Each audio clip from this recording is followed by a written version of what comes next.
Hi Virgo, I'm just doing your reading again because once I plugged everything in, got everything all set up, I noticed that I didn't have a microphone. So if you're a brilliant lip reader, you would have got everything that I said. So starting from the beginning, hi Virgo, welcome to your reading. Today I'm going to do a reading from a spread I created, which aligns with my Illuminating the Soul Path course. It's called What Fills My Cup. That's I know it sort of looks a bit swordy, but that's meant to be the handle of the cup and the cup. And basically what it is to me, when I learnt tarot again, because I learnt it, I went for a secondary class in tarot just to get a bit of a refresh. It spoke to me in a different way. What fills my cup? Cups traditionally are about emotions and can be about relationships. To me, they spoke of us being the vessel, us being the cup. So once I shook the deck, shuffled the deck, and put some cards out in the cup configuration, the first card I got for you was the Eight of Cups, which is quite interesting since it's what fills my cup. So card one is what's in my cup.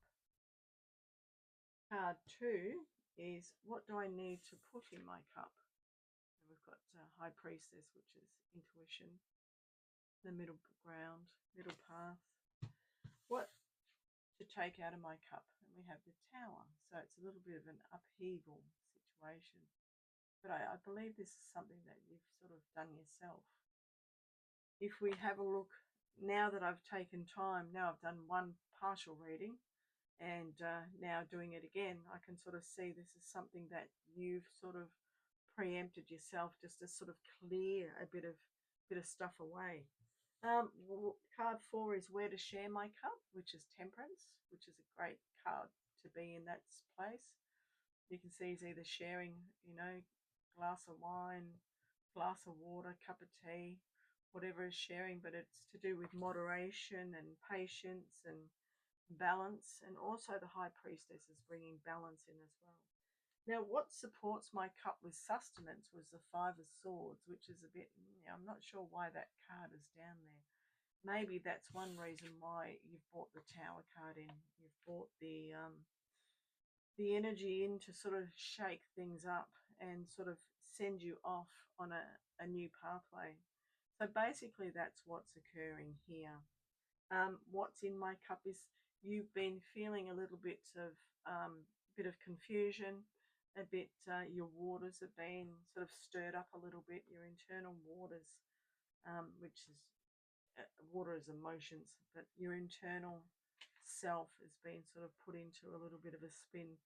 There are some hidden factors here that you just want to find out some more information about. You understand, you know where you're going and you know where you want to go. I mean, your pathway, you've already set your pathway. But these are just factors that come into play generally when we have a goal we need to reach. Some issues come in and situations come in, and they just come in to sort of, strengthen our resolve. They come in to sort of test our strength as well, to see whether we're really focused on, and that's where we want to go in our pathway, whether it's a project, house, I'm getting a house, whether it's building a house or finding a new house, but it's moving from one situation to another. Now, card two was what do I need to put in my cup? I'm just looking because I sort of haven't memorized it as yet, but as we go along, I will. What do I need to put in my cup? So there's more balance. And I'm going to jump to card three, what to take out of my cup. So what to put in there is more balance, because if we don't have balance, we generally sort of fall off the edge. It's quite interesting how we've got the High Priestess in between two pillars in the middle, taking the middle path, nice and calm, serene, very patient, She's got the information within herself, and she knows it too. The Queen of the moon down there directing her emotions. And you can see her gown that just automatically, looks like water. So she's in charge of the flow, the emotions. She's not really giving too much away. She's very stoic in who she is, and very fertile with lots of ideas and imagination. Now, if you look at the tower's right in the middle, and beside is the masculine and the feminine energy. Now, in the cards, I don't go with gender. I work with energy. Now, as the High Priestess being the feminine energy is the receiver. Now, she receives information from the universe. So she's very supported by the universe, as you can see with the two pillars beside her. And also backing her is the sheet, is the veil. So the tower usually comes along when we're not balanced. So something has unbalanced you in the situation. Otherwise, you wouldn't be going on an internal journey. So you're going off internally. Now, internal journey is not just sitting down meditating. An internal journey is engaging your inner navigational system to take you to places where you're going to find people, messengers, come along to give you the hints and the tips that you need. It's the universe's way of redirecting. And also, you may have done it before the tower came in, on the precipice of a tower moment coming in, because I do feel that you've created this yourself. You've got to a certain point and you've made the decision to say, okay, I'm going out now. I'm going out on my journey because I know there's more out there. I need a bit more information. It's quite hidden at the moment. I'm passionate about what I'm doing and where I'm going, and I'm going to find out some more information. Generally, being the Eight of Cups, you can see there's a empty position here for the Nine of Cups. Now, the Nine of Cups, when we reach that, is a point of satisfaction. So, but I feel that you sort of, you don't need to pull in the tower energy anymore because you're doing it yourself. You're pulling in the tower energy before it comes to really knock you off your socks. Now, where to share my cup? And it's all to do, again, it's all to do with balance. It's still being balanced. You've got a foot in both worlds. You've got a foot in the spiritual world and a foot on the physical world. And it is all about balance. Before you can reach your goal up here, see there's another pathway. And you can see by the Eight of Cups, he's going on his pathway there. You do have to stop, gain balance, and understand where you're going. You do have you have pulled in your intuition now, as you can see by the centerpiece on his third eye. The angel with, and I wouldn't say it's a masculine angel or a feminine angel. Angels are both, basically. They're not duality. They're sort of embodied both within masculine and feminine energy. And they've been able to entwine the energy, both the masculine and feminine energy, so it works together. It doesn't work separately. Usually when it works separately, that's when we have all these ups and downs, and we turn around in circles, and there's a little bit of chaos. But when they're working together, they pull everything along with them. They work perfectly in sync. And that's the energies within ourselves. And those are the things that the High Priestess has mastered as well. And to a point, Virgos have also mastered that aspect of themselves. They understand that they need to remain in balance. sometimes they can be a little bit finicky with the, you know, details, attention to detail, and everything has to be just right. But they've had to sort of work their way through that and learn to integrate both sides of themselves to reach that point. Now, I want to find out what supports my cup with sustenance is being the Five of Cups. Now, I don't, whether it is a, you know, competition that supports the sustenance, that supports your cup within yourself. Because a lot of the time, traditionally, this card is about deception, ego-driven competition. Maybe that was in the past, you know. But to me, I do see the healthy side of this, not so much the negative side, because Virgos can be, as they can be very direct. They can be, again, they can be very intuitive as well. They know which side their bread is buttered on. So with the Two of Cups, Two of Swords, Two of Cups, Two of Swords up here, and it's almost making one sword. It's not two swords. You know, the Two of Swords has got the Two of Swords pointing. This is very closely one sword. So he's made his decision and he's carrying the one sword, but this one is almost reinforced. That decision has been totally reinforced by what's been playing around him. And that could be the reason why you're going on this inner journey, because you want to find the truth. And that's one thing that they do. They become very, very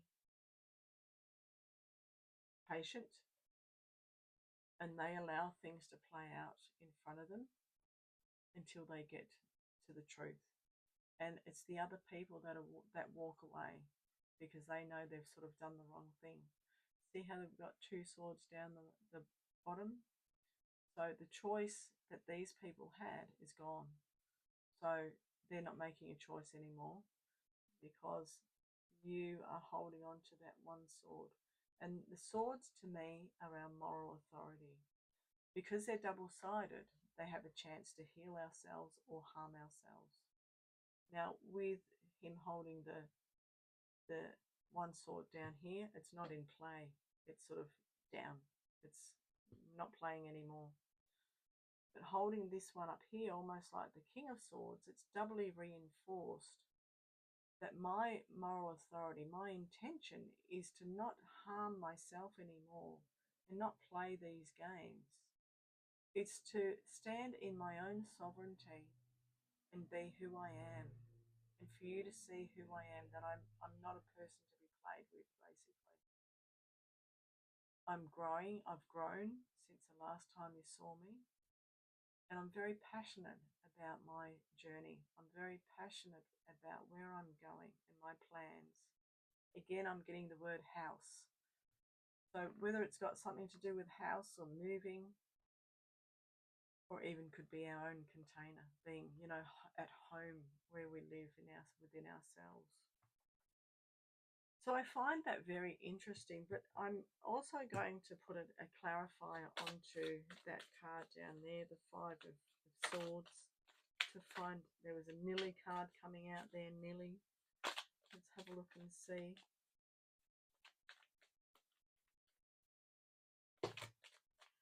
Too many. I just need one, please. One to clarify with the Five of Swords. Grey skies are going to clear up. Put on a happy face. That's what I've just got. Okay. And it reminds me of the Simpsons episode. Grey skies are going to clear up. Put on a happy face. Crazy as it seems. Okay. Now we have the Nine of Wands. Okay, so it basically reinforces what this Five of Swords is about. It's about you've sort of run the journey. You've come so far, even though you feel sort of battered and bruised and everything, but all your experiences. Wands are inspiration. So all your inspiration is sort of backing you. So, and you're still holding on to the initial wand So you're still holding on to the initial inspiring thought that you had to move forward with this project. And you've got everything backing you within the wands here, all your inspiring ideas sort of backing you up, and it's like, you're not going back anymore. It's time to now move forward. Don't go back. That's closed. That part of your life is finished. It's now time to move forward. Understand that you've had, you know, been in the wars and feel like you've been through the ringer, but it's almost, believe me, moving forward now is going to be so much easier. And this is where, I think this is where the Eight of Cups comes in. Because it doesn't matter where these cards are placed, whether it's position 1, 2, 3, 4, the energies will work out how they're meant to.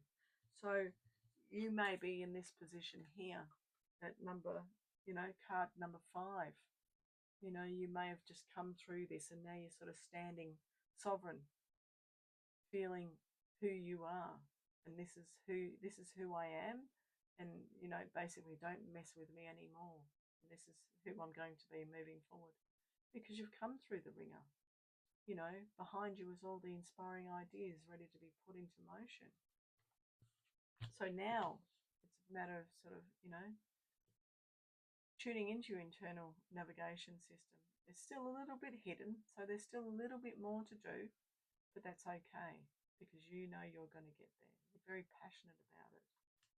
And you've done it before the Tower moment comes in. And again, the Tower moment could have been, right behind these cards here.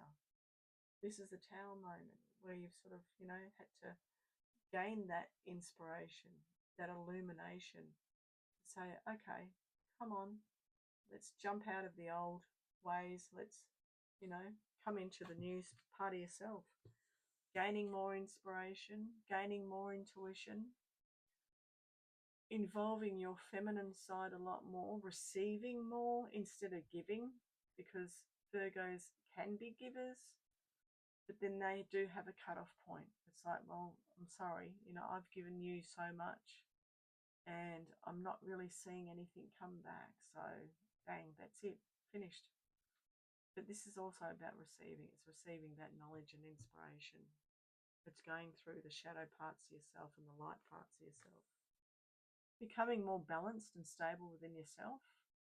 Alchemizing the energy that's come through in order for you to move on to the Nine of Cups and get that satisfaction that you're looking for. Still very passionate about where you're going. So I hope that's helped you, Virgo. It sounds very exciting. It sounds great. You've been through the ringer by the looks, but now you're coming out on top. So have a great week and I'll see you soon.